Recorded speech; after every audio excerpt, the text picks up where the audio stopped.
Joseph nasceu no dia 11 de dezembro de 1963, com o nome de seus pais biológicos Joseph Lee Brenner III, na cidade da Filadélfia, no estado norte-americano da Pensilvânia. Seus pais biológicos eram Joseph Lee Brenner Jr. e Judith Brenner, mas quando Joseph tinha 1 ano de idade, no mês de janeiro de 1937, ele foi deixado em um orfanato após o seu pai ter abandonado a sua mãe.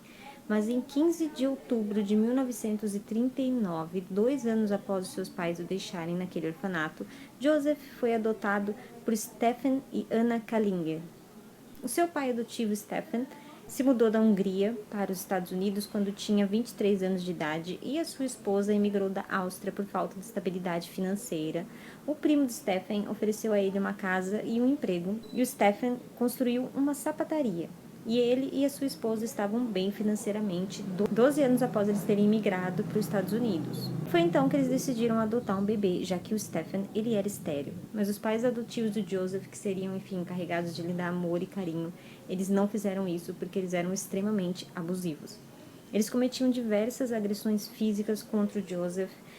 Tudo era um motivo para castigar o menino, enfim, em teoria. Aos 5 anos de idade, após ter repetido um palavrão, os seus pais lhe agrediram durante uma semana usando uma colher de pau e um cinto de couro. As agressões contra o Joseph eram bem violentas e qualquer coisa, enfim, como eu falei para vocês, qualquer coisa era motivo deles aplicar um corretivo, enfim, um castigo no menino e agredir ele.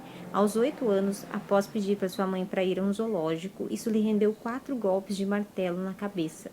O Joseph foi queimado por seus pais, preso em armários e, além de tudo isso, seus pais adotivos o obrigaram a consumir excremento. A infância de Joseph ainda lhe renderia mais um trauma que afetou bastante a sua vida adulta e vocês vão entender isso melhor conforme eu for aqui contando para vocês a história.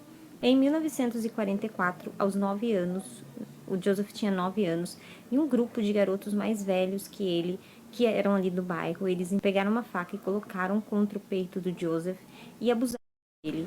Isso fez com que o Joseph começasse a se tocar com uma faca em seu peito após ter sofrido o abuso. A adolescência do Joseph foi bem problemática, onde ele se tornou muito rebelde contra seus pais e os professores, enfim, e foi ali na sua adolescência que começou a surgir sinais dos seus problemas psiquiátricos. Aos 13 anos, o Joseph ele teve seu primeiro surto psicótico, onde ele ouviu vozes lhe dizendo para cortar alguém.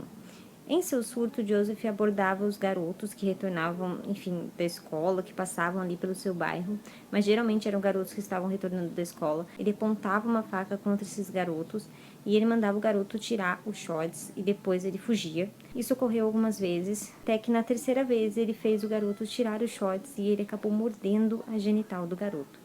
Apesar de todos os problemas na sua adolescência, o Joseph ele tinha o sonho de se tornar um dramaturgo. Ele até interpretou um personagem ali numa peça local, mas acabou não dando em nada. E o Joseph, então, ele costumava frequentar bastante o cinema. E durante uma dessas visitas no cinema, quando ele tinha 14 anos, ele conheceu uma garota chamada Hilda Bergman. Seus pais não aprovaram o relacionamento, mas mesmo assim, o Joseph e a Hilda continuavam se encontrando escondido e eles começaram a se relacionar. 1 ano depois, o Joseph deixou a casa de seus pais para morar sozinho. Ele ainda trabalhava na sapataria do seu pai. E aos 17 anos, o Joseph abandonou seus estudos e se casou com a Hilda. Durante 3 anos, o Joseph e a Hilda ficaram casados. Tiveram a primeira filha em 1955, chamada Annie. A Hilda, então, ela começou a se tornar lapsa com os cuidados da casa, enfim, da filha, o que deixava o Joseph bastante irritado com aquela situação. E no mesmo ano do nascimento da Annie, a primeira filha do casal, a Hilda descobre que estava grávida novamente. A Hilda esperava um menino dessa vez, que se chamaria Stephen em homenagem ao seu pai. E a nova gravidez da Hilda não ajudou em nada no casamento, que na verdade chegou ao fim pouco tempo depois.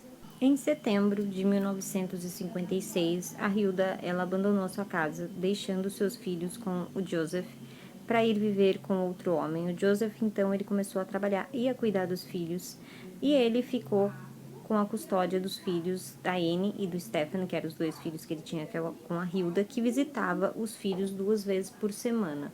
No dia 4 de setembro de 1957, 1 ano após o seu divórcio, Joseph ele precisou ser hospitalizado devido a uma dor de cabeça e após exames descartar causas físicas, o Joseph ele foi diagnosticado com desordem psicossomática e ansiedade severa após o seu divórcio. 3 meses após o seu Em abril de 1958, Joseph ele se casou com Elizabeth Baumgart, que havia conhecido em uma estação ferroviária.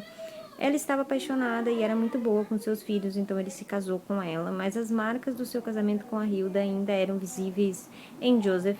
Durante as suas relações com a Beth, o Joseph mantinha uma faca perto do seu peito, dessa forma ele se lembraria do dia em que ele havia sofrido o abuso na sua infância, e após esse período, ao longo de anos, cerca de uma década, o Joseph ele saía e entrava de instituições mentais, tendo problemas com amnésia, tentativas de suicídio e incêndio criminoso. O Joseph ele começou a mudar o seu comportamento em 1972. Ele foi preso após denúncias de maus tratos feitas pelos seus próprios filhos. Na prisão, o Joseph passou por testes de QI com uma pontuação de 82. Ele foi diagnosticado com esquizofrenia paranoide e os psiquiatras do estado apenas recomendaram que ele fosse supervisionado por familiares, e posteriormente os seus filhos foram até a delegacia e tiraram as alegações contra o pai. O primeiro crime relacionado ao Joseph foi de incêndios criminosos. Ele recebeu uma quantia em dinheiro após o primeiro incêndio residencial, que ocorreram mais 3 vezes em 1963, 1965 e 1967. Após o último incêndio, Joseph foi acusado de ter praticado intencionalmente esses incêndios e o Joseph chegou a ser detido, mas por falta de provas ele foi inocentado. 2 anos após ser detido sobre essas acusações dos incêndios criminosos, enfim, um dos filhos do Joseph, o Joseph Jr., ele foi encontrado em vida em um prédio abandonado. Seu pai, Joseph, ele havia feito uma grande apólice de seguro de vida em nome dos seus filhos. Era novembro do ano de 1974 e o outro filho do Joseph, mais novo, chamado Michael, de apenas 12 anos na época, o Joseph e o Michael então começaram a praticar diversos delitos na Filadélfia, em Baltimore e Nova Jersey. Durante 6 semanas, pai e filho causaram uma onda de terror por onde eles passavam, roubando, agredindo e cometendo abusos por onde passavam. Passando por vendedores, ambos entravam nas residências e mantinham como refém membros das famílias. Enfim, no dia 8 de janeiro de 1975, armados com uma arma e com uma faca, eles forçavam as pessoas a se despirem e amarravam com fios de luz. Durante um dos seus roubos, Maria Festin, de 21 anos, então ela não quis obedecer às regras do Joseph, então ele tirou a vida dela, ele a golpeou com uma faca no pescoço e nas costas. E durante esse assalto, uma outra moradora conseguiu fugir, e essa moradora começou a gritar, enfim, pedindo por ajuda, e vizinhos então acionaram a polícia, mas quando chegaram, o Joseph e o Michael já haviam fugido. Os policiais conseguiam uma pista através de uma camiseta ensanguentada que eles acharam após descobrirem o histórico do Joseph, os incêndios criminosos, enfim, denúncias de violência doméstica que foram feitas por seus filhos e a morte misteriosa do seu filho Joseph Jr. Joseph e Michael, eles foram presos sobre suspeita de sequestro e Joseph foi acusado também de 3 assassinatos de seu filho Joseph Jr., a enfermeira Maria Festin e de um menino de sua vizinhança, e no tribunal alegando insanidade mental, mas foi considerado são e condenado à prisão perpétua em outubro de 1976. Já o seu filho, o Michael, ele foi julgado, mas considerado sob controle de seu pai. O Michael foi mandado a um reformatório onde ele ficou até os seus 21 anos. Durante seu período na prisão, Joseph tentou suicídio diversas vezes e, diante do seu comportamento e violento, ele foi mandado a 2 hospitais psiquiátricos durante o período em que cumpria sua pena. O Joseph Kallinger ele faleceu de insuficiência cardíaca no dia 26 de março de 1996. Olá pessoas, aqui é a 11, esse foi o nosso caso de hoje, eu espero que vocês tenham gostado, enfim. Então não esquece de se inscrever aqui no canal e de deixar o seu like, porque eu tô sempre trazendo coisa nova por aqui. As minhas redes sociais vão aparecer pelo vídeo, então me segue por lá também, que eu tô sempre postando alguma coisa diferente. Um beijo e até o próximo vídeo.